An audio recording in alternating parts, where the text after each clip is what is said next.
నమస్తే అన్న అందరికీ నమస్కారం. కువైట్ లో రోజు రోజుకు ఉష్ణోగ్రతలు పెరుగుతూ ఉన్నాయి. అలాగే కువైట్ లో రాబోయే రోజుల్లో వేసవి కాలం సెలవులు కూడా రానున్నాయి. జూన్ నెలలో మొదటి వారంలో అయితే సెలవులు వస్తాయన్నమాట. దీంతో కువైట్ లో ఉన్న కువైటీ పౌరులు ఎవరైతే ఉన్నారో ఇప్పటి నుంచే తమ యొక్క టికెట్లను బుక్ చేసుకుంటూ ఉన్నారు.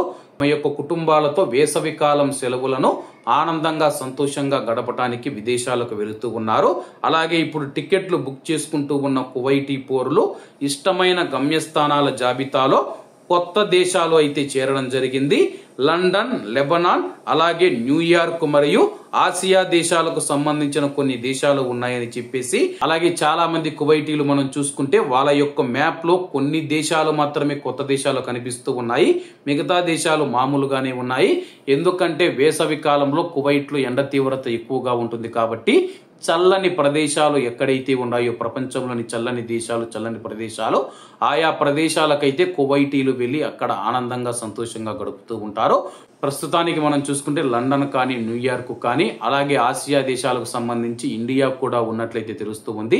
ట్రావెల్ ఏజెన్సీలు అందించిన సమాచారం మేరకు కొంతమంది కువైటీలు భారతదేశాన్ని సందర్శించేందుకు కూడా ఇష్టపడుతూ ఉన్నారని చెప్పేసి, ఏది ఏమైనా సరే కానీ భారతదేశంలో కూడా రోజు రోజుకు టూరిజం అయితే అభివృద్ధి చెందుతూ ఉంది. ఏది ఏమైనా సరే కానీ కువైట్ నుంచి మీరు ఇండియాకు వెళ్ళేటప్పుడు ఇండియా కాకుండా మీరు ఎక్కడికైనా వెళ్ళాలనుకుంటే ఏ దేశానికి వెళతారని చెప్పేసి కామెంట్ రూపంలో తెలియజేయాలని కోరుకుంటూ, అందరూ బాగుండాలి, అందులో మనం ఉండాలి. అందరికీ నమస్తే అన్న, జై హింద్.